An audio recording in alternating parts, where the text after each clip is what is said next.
lo dejamos el último día en el apogeo de las victorias, de la bendición, de la bondad de David, de su virtud. Qué bueno, ¿verdad? Había conquistado Jerusalén, Israel había entrado en una nueva fase, en un nuevo Israel, con una nueva capital, con una nueva unidad, con un momento histórico en el que se están deshaciendo las maldiciones que llevaban durante mucho tiempo. Estaban en un momento dulce de la historia de Israel, en el que estaban avanzando, en el que estaban obteniendo victorias, tenían la bendición de Dios en este momento. Y específicamente vemos que hay dos victorias. Curiosamente, de las dos últimas batallas de las que se nos habla, o de las dos últimas batallas de las que se nos habla en todos los dos libros de Samuel, son esas dos batallas que estuvimos viendo el otro día en el valle de Refaim. Y decíamos que estas dos victorias de alguna manera vienen a revertir aquella gran derrota que sufrió Israel en Afe, que hacía ya un siglo, en el que se habían llevado el arca de la alianza. Ahora los israelitas habían tomado los ídolos de los filisteos y tal. Entonces parecía como que se estaba empezando a revertir esta situación tan mala, este momento terrible que había tenido Israel en el pasado, y esto desde luego traería consecuencias. Vamos a leer el capítulo 6 del segundo libro de Samuel. Dice así: volvió David a reunir a todos los hombres escogidos de Israel, 30.000, y David se levantó y fue con todo el pueblo que estaba con él a Baala de Judá, para hacer subir desde allí el arca de Dios, la cual es llamada por el nombre del Señor de los ejércitos, que está sobre los querubines. Pusieron el arca de Dios sobre un carro nuevo para que pudieran llevar de la casa de Abinadab, que estaba en la colina. Uza y Ahío, los hijos de Abinadab, guiaban el carro nuevo, y los llevaron con el arca de Dios de la casa de Abinadab, que estaba en la colina. Y Ahío iba delante del arca, y David y la casa de Israel se regocijaban delante del Señor, con toda clase de instrumentos hechos de madera de abeto, con liras, arpas, panderos y castañuelas y címbalos. Pero cuando llegaron a la era de Nacor, Uza extendió la mano hacia el arca de Dios y la sostuvo, porque los bueyes casi la volcaron. Se encendió la ira del Señor contra Uza, y Dios lo hirió allí por su irreverencia, y allí murió junto al arca de Dios. Entonces David se enojó porque el Señor había estallado en ira contra Uza, y llamó a aquel lugar Pérez Uza hasta el día de hoy. David tuvo temor del Señor aquel día y dijo: ¿cómo podrá venir a mí el arca del Señor? Y David no quiso trasladar el arca del Señor con él a la ciudad de David, sino que lo hizo llevar a la casa de Obed-edom, geteo. Por 3 meses permaneció el arca del Señor en la casa de Obed-edom geteo, y bendijo el Señor a Obed-edom y toda su casa. Y se dio aviso al rey David diciéndole: el Señor ha bendecido la casa de Obed-edom y todo lo que pertenece a causa del arca de Dios. Entonces David fue y con gran alegría hizo subir el arca de Dios de la casa de Obed-edom a la ciudad de David. Y sucedió que habían dado 6 pasos, que cuando los portadores del arca del Señor, habían andado 6 pasos, él sacrificó un buey y un carnero cebado. David danzaba con toda su fuerza delante del Señor, y toda la casa de Israel hacía subir el arca del Señor con aclamación y sonido de trompeta. Sucedió que cuando el arca del Señor entraba a la ciudad de David, Mical, hija de Saúl, miró desde la ventana y vio al rey David saltando y danzando delante del Señor, y lo menospreció en su corazón. Metieron el arca del Señor y la colocaron en su lugar, dentro de la tienda que David había preparado para ella, y David ofreció holocaustos y ofrendas de paz delante del Señor. Cuando David terminó de ofrecer el holocausto y las ofrendas de paz, bendijo al pueblo en el nombre del Señor de los ejércitos. Después repartió a todo el pueblo y a toda la multitud de Israel, tanto a hombres como mujeres, una torta de pan, una de dátiles y una de pasas a cada uno. Entonces todo el pueblo se fue, cada uno a su casa. Pero al regresar David para bendecir a su casa, Mical, hija de Saúl, salió a su encuentro, al encuentro de David, y le dijo: ¿cómo se ha distinguido hoy el rey de Israel? Se descubrió hoy ante los ojos de las criadas de sus siervos, como se descubriría sin decoro un insensato. Y David dijo a Mical: esto fue delante del Señor, que me escogió en preferencia a tu padre y a toda su casa, para sustituirme por príncipe sobre el pueblo del Señor, sobre Israel. Por tanto, lo celebraré delante del Señor. Y aún seré menos estimado que esto, y seré humillado ante mis propios ojos. Pero con las criadas de quienes has hablado, ante ellas seré honrado. Y Mical, hija de Saúl, no tuvo hijos hasta el día de su muerte. Vamos a orar. Señor, te doy muchas gracias por esta historia, y muchísimas gracias también por otro ejemplo de historias que aparecen en tu palabra, que no necesariamente son buenos cuadros de tus siervos. Y eso da mucha credibilidad, Señor. Muchas gracias por la gran lección que podemos aprender aquí, Señor. Te pido que tú nos ayudes a entender lo que está aquí ocurriendo, a entender todo lo que pasó y que esto impacte nuestras vidas y nuestros corazones, Señor. Te lo pido en el nombre de Cristo. Amén. Pues, no sé si os acordáis, en tiempos de Saúl, decíamos hace ya bastante tiempo, que Saúl tenía un ejército regular de 3.000 hombres, que por ejemplo veíamos en la batalla de Micmas, hacía ya pues quizá 40 y tantos años de la batalla de Micmas, 2.000 estaban al mando de Saúl y 1.000 estaban al mando de Jonatán. Entonces tenía 3.000 hombres al servicio del rey como un ejército regular. Bueno, David tenía 30.000, 10 veces más, bajo su mando. Y este ejército, esto es algo muy importante. Recordad que Israel, en un sentido, no dejaba de ser una unión, una confederación de 12 tribus. Cada una con sus nacionalismos y con sus historias, ¿no? Entonces, el hecho de que hubiera un ejército, estuviera al servicio del rey, es decir, al servicio de la nación, y no al servicio de los intereses de una tribu en particular, era algo muy importante que daba unidad y cohesión a todo el país. Pues aquí David intentó o puso movió esta fuerza de 30.000 hombres con un objetivo en concreto. ¿Qué es lo que pasó por la mente de David? Pues fijaos, como decíamos, acaba de pasar, no sabemos exactamente hacía cuánto tiempo, pero lo último que sabemos, desde luego, es de las 2 batallas que habían derrotado a los filisteos y que habían revertido esta hecatombe, este fracaso nacional que ocurrió en Afec, donde los filisteos cogieron el arca. Y ahora los israelitas habían tomado los ídolos, los dioses de los filisteos. Así que supongo que David empezó a pensar, ¿puede ser que los filisteos intenten volver a tomar el arca? ¿Como una represalia, como una venganza por lo que ha ocurrido?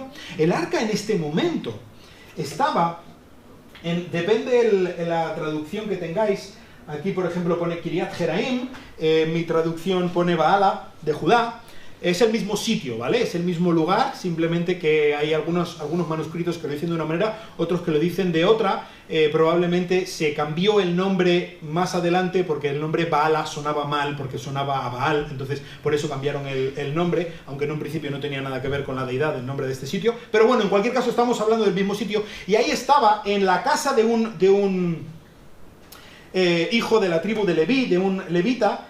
Estaba allí el arca de la alianza, en la casa de Abinadab, allí en una casa de un particular, sin ningún tipo de protección, además en un sitio que, como veis, está muy cerca, peligrosamente cerca de la zona de los filisteos. Los filisteos tenían relativamente fácil el tomar la represalia que, desde luego, ellos deseaban después de las derrotas que habían tenido de mano de los israelitas. Era muy fácil que ellos fueran y tomaran al arca, a la presencia del Señor, al mismo Dios de Israel. Ellos podían tomar y devolverles ese palo que les habían dado los israelitas. Y para los israelitas el arca era algo muy, muy importante. Fijaos, aquí mismo cuando se habla del arca, dice en el versículo 2, para subir desde allí el arca de Dios, la cual es llamada por el nombre, Hashem, el nombre. Para los judíos, lo hemos dicho alguna vez, para los judíos, cuando se llama por un nombre a un hijo, es algo muy importante, no sencillamente como nosotros muchas veces que ponemos nombre al hijo porque suena bien o lo que sea, ¿no? Porque el nombre de alguien es su esencia, es quién es. El nombre tiene una importancia muy, muy grande, hasta tal punto que a Dios muchas veces se le llama como el nombre. ¿Recordáis el nombre que no se podía decir? Ellos tan supersticiosos no podían decir el nombre de Dios, así que en lugar de decir el nombre de Dios, decían el nombre, Hashem, el nombre, sencillamente, ¿vale? Entonces, allí es donde moraba la misma esencia, la misma presencia de la deidad, del gran Dios de Israel, moraba en el arca del pacto. Allí dentro del arca estaban las tablas de la ley, allí estaba el bastón reverdecido de Aarón, simbolizando el sacerdocio de los hijos de Aarón. Entonces allí había una porción de maná, simbolizando que Dios los había cuidado en el desierto. Dios es un Dios fiel. Entonces eso era algo muy importante para los israelitas y David, supongo que su primera intención era, yo tengo que proteger el arca de Dios. En cualquier momento puede ser que los filisteos vengan y se la lleven y esto no puede ser. Así que voy a intentar llevarlo a un lugar que esté más protegido, en un sentido, o por una parte, a un lugar que esté más protegido. ¿Y cuál era el lugar más protegido de todo Israel? La fortaleza de la ciudad de David. La fortaleza inexpugnable, que incluso los cojos y los ciegos podían protegerla, ¿verdad? Pues esa era la intención de David, llevarlo a Jerusalén. Pero también supongo que David en su campaña, en su plan de centralizar toda la nación, él también quiso centralizarla espiritualmente también. Entonces, poner el centro, el epicentro espiritual de todo Israel en Jerusalén también, de tal manera que Jerusalén fuera la capital nacional, la capital política, la capital militar, la capital burocrática y también la capital religiosa. Entonces, ese era el plan de David. Así que él quiso llevar el arca hasta Jerusalén. Y David lo preparó todo. Y lo hizo bien, ¿no? Lo hizo muy bien. Él nos habla, lo primero que dice que hicieron es que pusieron el arca de Dios, el versículo 3, sobre un carro nuevo. Un carro lo habían construido especialmente para eso. Un carro bueno, de madera buena, no de los chinos, bueno. Entonces, pusieron a dos levitas, los hijos de Abinadab, Uza atrás y ahí delante, para custodiar el arca, para llevar la procesión. Iban con una orquesta entera, nos habla de un montón de instrumentos de cuerda, instrumentos de percusión. Iban allí bailando y celebrando y festejando que llevaban el arca, la presencia de Dios a Jerusalén. Y incluso estaban custodiados por 30.000 hombres, nada menos, por si acaso los filisteos querían hacer algún ataque o alguna cosa. Estaban muy bien protegidos, así que muy bien, lo habían preparado bien. Tenían todo listo y preparado para, con el máximo de los respetos y con la mejor de las intenciones, llevar el arca a Jerusalén. Así que allá que fueron, iban festejando, iban bailando y cantando y tal. Y fue a la altura de la era de Nacón, ahí donde pone Pérez Uza, que ocurrió la fatalidad. En una de estas, estaban por el camino, entonces los caminos pues dejaban bastante que desear, la verdad. Pues quizá había un bache, quizá había alguna piedra que se movió según pisaba un buey o lo que sea, y el buey tropezó, estuvo a punto de caerse, en eso que el movimiento lo llevó al arca, el arca pegó un bote, el carro pegó un bote, el arca salió volando. ¡Madre mía, que se va a caer el arca! Imaginaos que se cae el arca. ¡Qué fatalidad! ¡Qué horroroso! Así que Uza, que iba por detrás, pues supongo que instintivamente, para intentar evitar que se cayera el arca, sostuvo el arca con la mano y le puso la mano para que no se cayera y para que estuviera ahí bien el arca. Y en ese momento dice que la ira de Dios se encendió de tal manera que fulminó en ese mismo instante a Uza, ¡pum!, y cayó muerto. Me imagino que la música paró. ¿Qué es lo que ha pasado? Se quedarían todos en estado de shock. Uza, ¡pam!, cayó a plomo.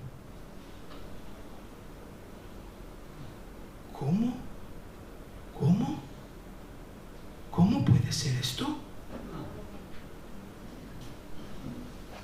Ellos lo habían preparado con la mejor de las intenciones. Estoy absolutamente convencido que sus sentimientos eran nobilísimos. Habían puesto en un carro nuevo, llevaban una escolta de 30.000 hombres con los levitas custodiando el carro nuevo. Probablemente los bueyes nunca les habían puesto un yugo. Era todo. David estaba intentando evitar una desgracia para que no se llevaran el arca a los filisteos. Uza había intentado evitar una desgracia, que no se cayera el arca, allí se rompieran astillas. Y al final, todo este intento de evitar una desgracia acabó en una desgracia. En una desgracia además provocada por Dios.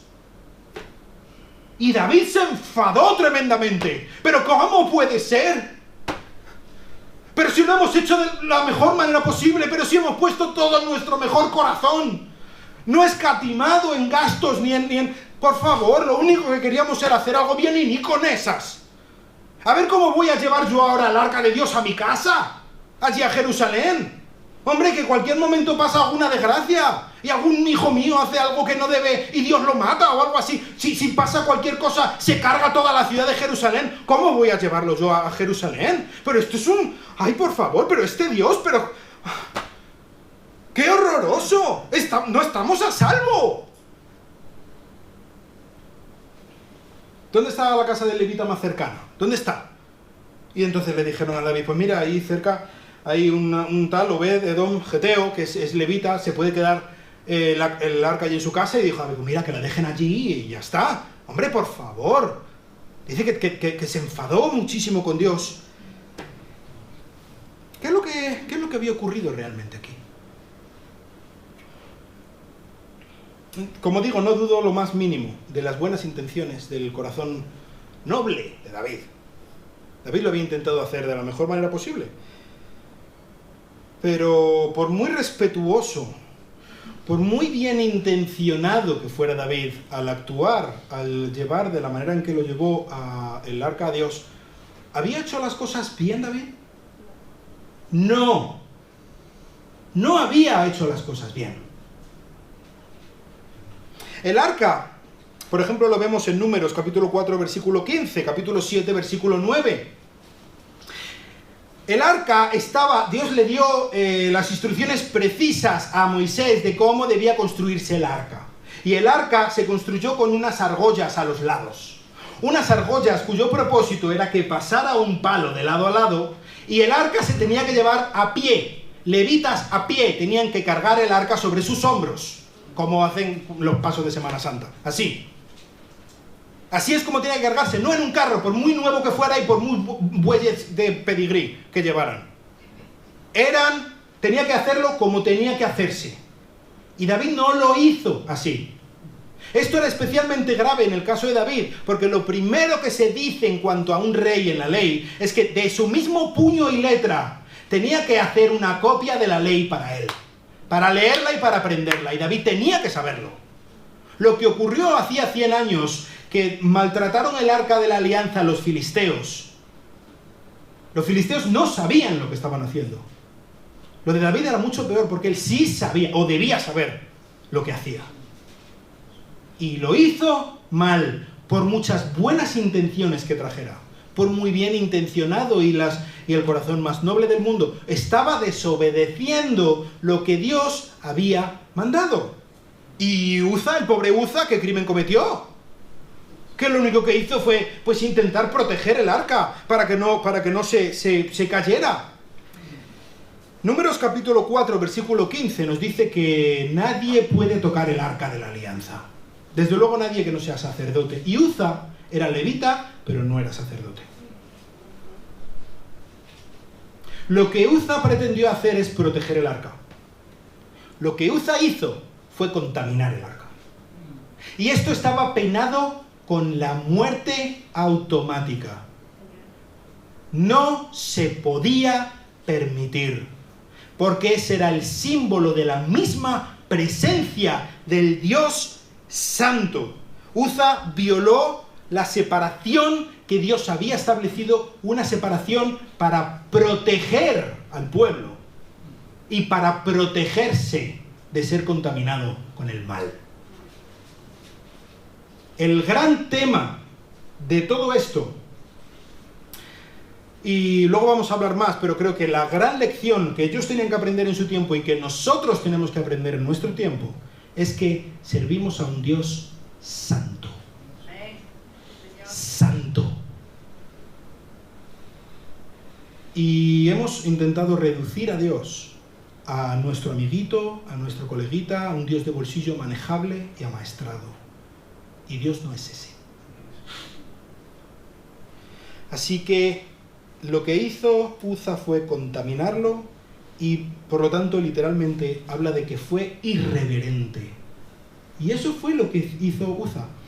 Por muy buenas intenciones que tuviera. Cuidado, no estoy dudando de sus intenciones, estoy dudando de lo que hizo. Y lo que él hizo fue irreverente. Y por eso mismo Dios lo fulminó. De hecho, el Señor demostró, recordáis, el principio de todo esto era intentar defender el arca. Dios demostró por tercera vez en los 2 libros de Samuel que Él es perfectamente capaz de defenderse. Por 3 veces en estos 2 libros, 3 veces Dios se defiende. Él mismo no necesita a nadie, defiende su santidad con celo, con fuerza, de una manera tajante. Y cuidado que 2 veces de ellas fue delante de los israelitas, otra vez delante de los filisteos que estábamos hablando antes, pero 2 de los israelitas, de los que se supone que tendrían que saber cómo se trataba, qué es lo que significa la santidad de Dios. Así que con el celo con el que Dios protegió su santidad, David se enfadó muchísimo y dice que tuvo miedo, no quiso llevar el arca a su casa. Esto solamente me va a traer desgracias y maldiciones y perdición. Yo no quiero llevar el arca a mi casa. Así que David se fue a su casa, se sentó en el sofá y se quedó allí tranquilo, dejó el arca allí en la casa de Obed-edom geteo.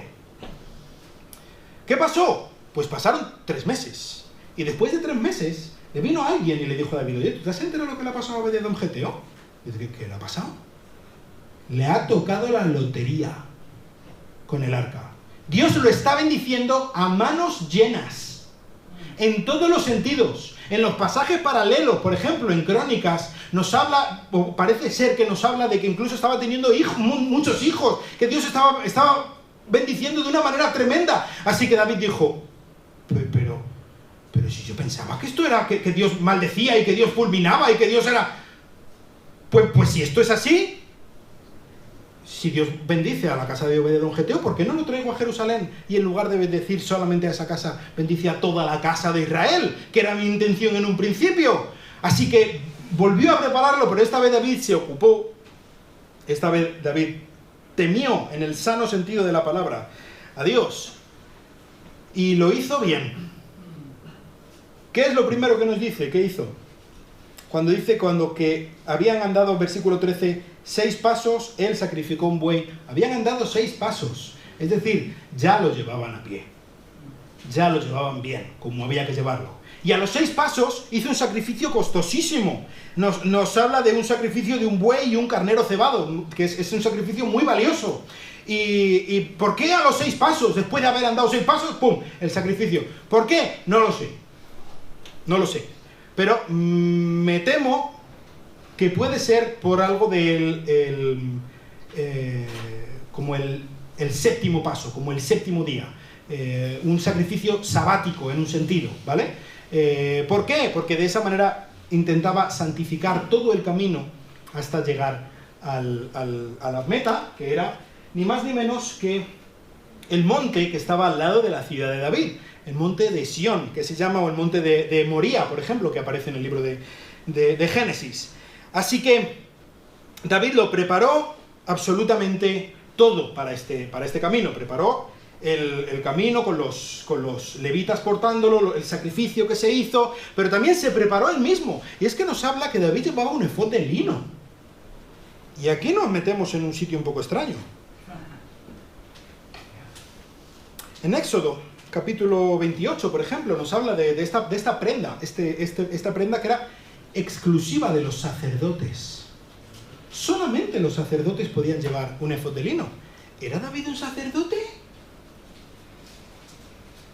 ¿De qué tribu eran los sacerdotes? De Leví. ¿De qué tribu era David? De Judá. David no podía ser un sacerdote arónico.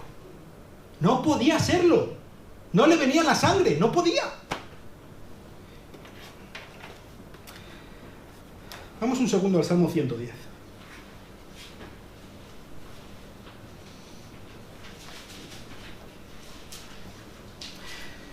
Salmo de David. Salmo 110, versículo 4, dice: el Señor ha jurado y no se retractará. Tú eres sacerdote para siempre, según el orden de Melquisedec. Pues vaya. ¿Quién es Melquisedec?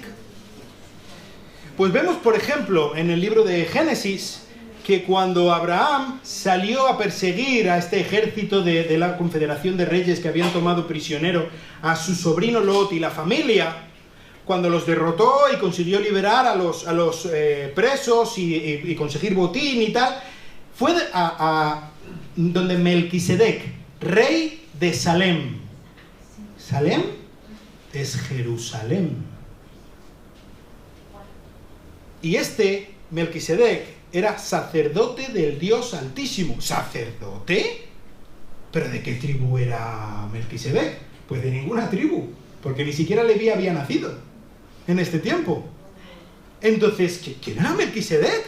Pues era sacerdote del Dios Altísimo. Y parece ser, podría ser, que David, al conquistar Jerusalén, uno de los títulos o una de las cosas que consiguió es que es sacerdote según el orden de Melquisedec, que era rey también en Jerusalén. No sé exactamente cómo le vendría a David, pero el caso es que en el Salmo 110 nos dice que David era sacerdote según este orden de Melquisedec. Y vemos, por ejemplo, en el libro de Hebreos, capítulo 7, que Jesús es sacerdote según ese orden. En el libro de Hebreos, cuando nos habla de que Jesús, él tenía capacidad, él es el sumo sacerdote, él tenía capacidad para presentar el máximo sacrificio, que es su propio cuerpo, su propia vida, en propiciación por la maldad. Él lo hace en calidad, no de sacerdote levítico o arónico, sino de sacerdote del orden de Melquisedec. Así que parece ser que esto era algo que iba pasando a los hijos, a los mesías, a los escogidos mesiánicos de descendientes de David, a los hijos de David. Así que sí, David era sacerdote y podía llevar el efod de lino, y de hecho luego nos dice, cuando llega a Jerusalén, ofrece, 2 ocasiones nos dice que él ofrece sacrificios. Así que David era sacerdote según este orden de Melquisedec. Y David no solamente se preparó él y preparó el camino, también preparó la ciudad, y al llegar tenía allí ya preparado la tienda, el tabernáculo, al lado de la ciudad que él había conquistado, de Jerusalén. Y allí pusieron el arca, y allí cuando entraron con el arca, David dice que iba bailando como si no hubiera mañana, con todas sus fuerzas, allí con el efod de lino, con la orquesta, iba y estaba allí todo Jerusalén, estaba allí congregados y bailando y celebrando. Aquí llega la presencia del Señor en medio de nosotros, aquí llega la bendición de nuestro Dios. ¡Qué bien! ¡Qué bueno!, ¿verdad? Y David bendijo allí a todos y le repartió unas tortas de higo y de dátiles y tal, y allí estaban todos muy contentos y celebrando ¿Todos? No, todos no. No sé, pues estaba la reina del visillo, ¿no? Allí mirando desde el palacio, la ventana de su palacio, Mical, que es curioso que no se dice Mical, la mujer de David, no habla de Mical, la hija de Saúl. Allí estaba ella mirando y pensando para sus adentros, vaya este David, el rey, el escogido, nada menos, el Mesías, ungido de Dios, ahí bailando, ahí payaso, ¿qué está haciendo este insensato? Y por el tono y por cómo se le llama la hija de Saúl, parece ser que lo que realmente ella estaba pensando, estaba desde luego menospreciando a David, pero estaba pensando, esto mi padre no lo haría, Desde luego que Saúl lo habría hecho mucho mejor que David, mucho mejor que David. Vamos, hombre. Así que David, después de que hubo bendecido y todo a todos los que estaban allí presentes y les regaló las tortas y tal, fue a su casa y bendijo para bendecir también a su familia. Y según estaba entrando por la puerta del palacio, fue Mical donde él le dijo, pues vaya un rey ahí bailando como si fuera un bufón. De hecho, lo que le dice parece ser como que dice que estaba bailando delante de las muchachas, como que le acusa que realmente lo que estaba haciendo era intentando seducir a las chicas, en lugar de que no era el celo del Señor lo que estaba moviendo a David, sino que era un celo un poco más mundano, ¿no? Y David le dice, no te confundas. Yo estaba bailando delante del Dios que me ha escogido a mí en preferencia de tu padre. David entendió perfectamente cuál era la motivación de Mical en este momento. Es delante de él y no delante de ninguna muchacha que yo estaba bailando. Y yo es para él y no para ninguna muchacha que yo estaba bailando. Y de hecho, si Mical pensaba que Saúl lo hubiera hecho muchísimo mejor, podría ser que lo hubiera hecho muchísimo mejor, ¿dónde estaba el arca con Saúl? Abandonada por allí. Igual Saúl ni sabía dónde estaba. ¿Dónde está? ¿A quién le importa dónde está el arca? Es tan antiguaya que... Y David le dice, y mira, si yo tengo que ser humillado Y si yo tengo que ser malinterpretado por servir y por adorar a Dios, allá que voy de cabeza. Porque la verdad es que a fin de cuentas hay un sentido en el que hagamos lo que hagamos, no podemos caer bien a todo el mundo, ¿no? Siempre alguien nos va a criticar, hagamos lo que hagamos. Pues si siempre alguien nos va a criticar, hagamos lo que hagamos, ¿por qué no hacer lo que Dios quiere que hagamos? Así que eso es lo que hizo David. Y Mical fue estéril durante toda su vida, precisamente por menospreciar al ungido del Señor y por lo tanto menospreciar al Señor que lo había ungido. Y ahora sí, con Saúl muerto, Jonatán muerto, Isboset muerto, Mefiboset paralítico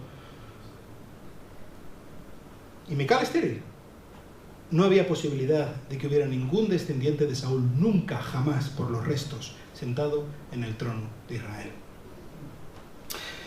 ¿De qué manera podemos aplicar esto a nuestros corazones, a nuestras vidas hoy en día? Pues yo creo que, como digo, lo más importante, lo más urgente es hablar de la santidad de Dios. Dios es un Dios santo. Y quizá no entendemos lo que es santo. ¿Qué es santo? Pues que no hace cosas malas. Eso se queda bastante corto de lo que es la santidad. La santidad es el gran atributo de Dios. La santidad es lo que lo separa, lo que lo diferencia de absolutamente todo. Él es totalmente diferente de nosotros. De hecho, por su santidad, Él aborrece cualquier tipo de pecado. No hay nada malo que pueda entrar delante de su presencia por causa de su santidad.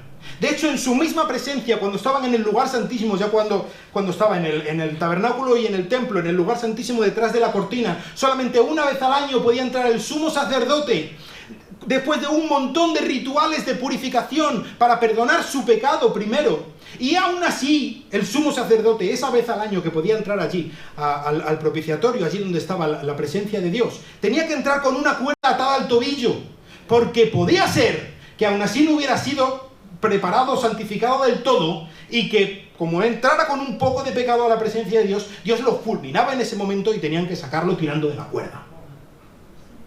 Porque Dios es santo. Dios no es mi amiguito. Dios no es mi peluchito. Así que Dios defiende con celo y con poder cualquier persona, cualquier acto, cualquier cosa que vaya a interceder, que vaya a acercarse a Él contaminado por su pecado.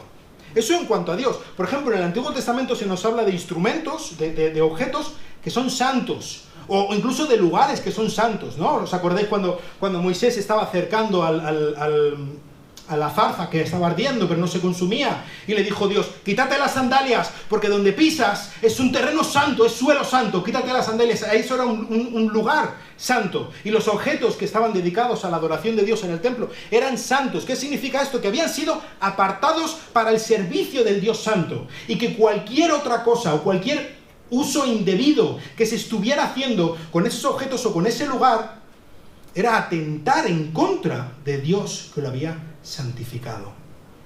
En el Nuevo Testamento no tenemos objetos santos, no hay ninguna referencia a un objeto santo, ni a un suelo santo. Yo me acuerdo, por ejemplo, cuando era pequeño, en la iglesia de Béjar, allí todos los domingos comíamos juntos, y había alguien que en un momento se lo dije, y se llevaba las manos a la cabeza como, ¡ay, madre mía! ¿Pero cómo vais a comer en la casa de Dios? ¿Pero cómo que en la casa de Dios? ¿Sabes? Esto que está aquí, este local, pues lo han hecho unos albañiles, ¿eh? Y es un local maravilloso y nos permite reunirnos y todo, pero no tiene nada más de especial.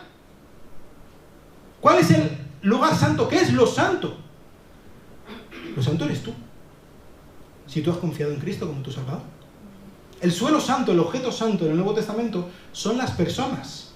Eres tú y soy yo. Nosotros somos los instrumentos santos en el tiempo, en el Nuevo Testamento. Así que la gran lección de lo que ocurrió allí en el Arca de la Alianza con Uza es cuidado lo que hacemos con nuestras vidas, ¿eh?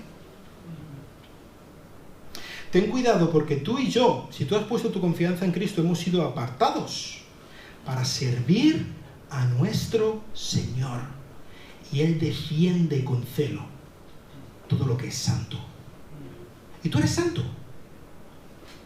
Quizá no eres santo en el sentido que normalmente pensamos. No, santo es alguien que no peca nunca. No. Santo es alguien que ha sido apartado para el servicio de Dios. Y si tú has puesto tu confianza en Cristo, has sido apartado para el servicio de Dios. Y Dios no permite que jueguen con lo que es suyo. Y Dios no es un Dios al que le podamos engañar, al que le podamos hacer trilerismo o algo por el estilo. Dice, justo, acabándose en el libro de las Crónicas de Narnia, hay un castor que estaba hablando acerca de Aslan, que representa a Jesús. Dice, se dedicará a ir y venir, había dicho. Un día lo veréis y al día siguiente ya no le gusta verse atado. Y claro, tiene otros mundos de los que ocuparse, es perfectamente normal. Pasará por aquí a menudo. Lo único que debéis hacer es no presionarlo. Es un animal salvaje. Ya lo sabéis. No es como un león domesticado. A veces tenemos la impresión, nos gustaría tener un Dios de bolsillo, ¿no? Un Dios que lo saco, le pido, ay Dios, ayúdame, necesito esto. Y me vuelvo a guardar el bolsillo y a seguir mi vida, ¿no? Porque en mi vida, y Dios dice, no es tu vida, tú eres mío. Y yo no soy tu amigo, yo soy tu Dios. Amén, Señor. Intentamos o pensamos que la religión, quizá no lo pensamos así abiertamente, pero dentro de nuestro corazón está esta idea, la religión es la manera en la que nosotros chantajeamos a Dios, para que Él haga lo que nosotros queramos. Y seguimos a un Dios salvaje. Seguimos a un Dios que no te obedece. Por mucho que grites diciendo lo declaro, lo proclamo y lo que sea. Dios es Dios. Y tú no. Dios manda. Él estipula de la manera en que debemos nosotros vivir.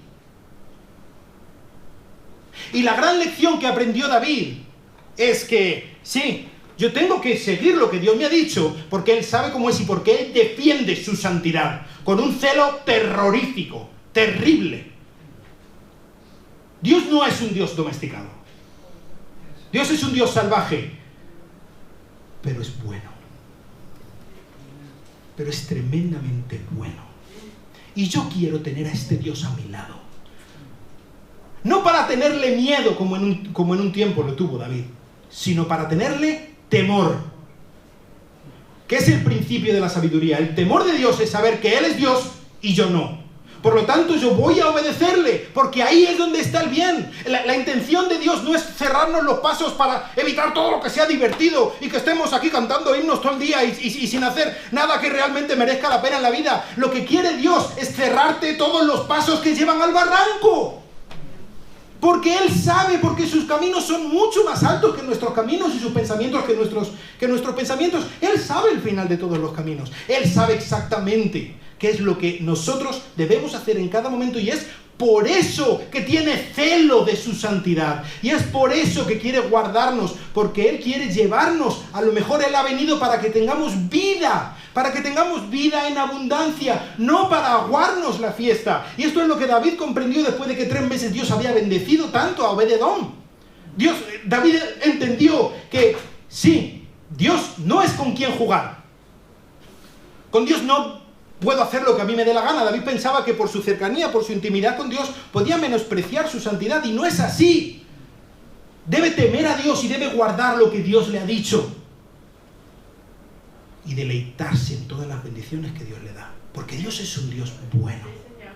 Dios es un Dios que incluso, por ejemplo, en este hecho tan terrible en el que Uza cayó allí muerto, fulminado en ese momento, Dios lo hizo con un buen propósito. Y en medio de toda esta bendición del reino de Israel y de la persona de David, ellos pudieron aprender que a Dios se le teme. ¿Dios está bendiciendo a Israel? Voy a temer a Dios. Voy a obedecerlo. Voy a hacer lo que Él me diga. Porque en esto está la verdadera bendición de Dios. No en tener mucho dinero o en tener paz. No en tener buena salud. La bendición de Dios está en obedecerlo y en el que Él haga con nosotros como bien le parezca.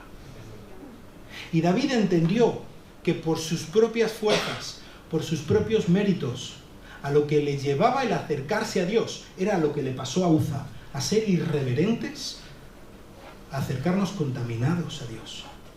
Pero David celebró que hay una manera, y eso es precisamente lo que recuerda el tabernáculo que David puso en Jerusalén, y luego el templo que construyó Salomón. Dios ha provisto una manera para poder acercarse a Él, sin ser fulminado por la santidad de su presencia.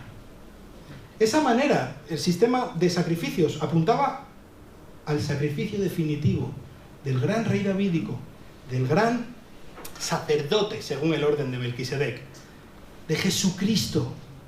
Él es la única manera en la que nosotros podemos disfrutar de la bendición de Dios, podemos estar en intimidad con Él y acercarnos a bailar en su presencia, a adorarle porque Él es tan bueno y porque Él es santo, porque Él es glorioso, porque Él es infinitamente más grande y superior a nosotros. Y a la vez poder estar tranquilos y seguros que su presencia no nos va a fulminar, porque por medio de Cristo podemos acercarnos a Él completamente santificados, completamente a salvo, porque Él ya fue fulminado por Cristo en la cruz, en Gólgota, para que nosotros no lo seamos. Dios no es un león domesticado. Dios es un Dios salvaje. Cuidado con jugar con Él. Quizá estás aquí hoy y estás jugueteando con algún pecado o con algo que sabes que no le agrada a Dios. Y yo te quiero decir, con toda la solemnidad del mundo, ten cuidado, para. Con Dios no se juega. Él no es un juguetito que puedes mover de aquí para allá. Él es un Dios celoso y poderoso, y no te va a dejar pasar ni una. Entonces, ¿qué podemos hacer? ¿Estamos sentenciados? ¿Estamos acabados? Sí. Por nosotros mismos, sí. Pero, como hemos estado cantando, Dios mismo, el Dios santo, el Dios todopoderoso, el Dios inmenso, el Dios grande, se hizo un niño para venir y para morir por lo que tú y yo teníamos que morir, de tal manera que ahora podemos ir disfrazados de Dios, con su santidad, con su perfección, con su justicia, y presentarnos delante de Él como sus hijos, amados y santos y perfectos. Él es un Dios salvaje, pero es bueno, es bueno. Vamos a orar. Señor, te doy muchas gracias por tu misericordia hacia nosotros. Ayúdanos a entender, ayúdanos a recordar que tú no eres un juguetito, Señor, no eres Santa Claus, no eres un osito de peluche. Eres el Dios poderoso, eres el Dios santo, eres el Dios grande, eres el creador, eres el justo, el juez del mundo. Tú eres lo más grande, lo más maravilloso. Y nosotros no tenemos ningún derecho a acercarnos a ti. De hecho, tenemos todas las papeletas para ser fulminados por tu santidad de una manera eterna, Señor. Pero tú has enviado a tu Hijo. Gracias por Cristo, Señor. Gracias por el Cordero de Dios. Gracias por este sacrificio perfecto, eterno, sublime. Gracias por ser tan bueno hacia nosotros, Señor. Ayúdanos a vivir en base a esto. Ayúdanos a vivir sabiendo que somos santos. Que tú pides de nosotros una obediencia, una lealtad, un temor a ti, Señor, sabiendo que tú eres el que lo sabe, que tú eres el que conoce el final de nuestro camino y nosotros no, Señor. Y te quiero rogar especialmente por cada una de las personas que están aquí y nunca han hecho esto, Señor, nunca han puesto su confianza en el gran Salvador, en Jesucristo, y están en este momento, pues, quizá con la mejor intención del mundo, igual que Uza, pero sin saber que el día en el que definitivamente ellos se enfrenten con tu presencia, si ellos no han aceptado a Jesucristo como su Salvador, su final va a ser el ser fulminados eternamente por el fuego de tu justicia y de tu santidad, Señor. Ayúdalos a caer rendidos delante de ti. Ayúdanos a entender que necesitamos a Cristo, Señor. Te lo pido en su precioso nombre. Amén. Que Dios os bendiga.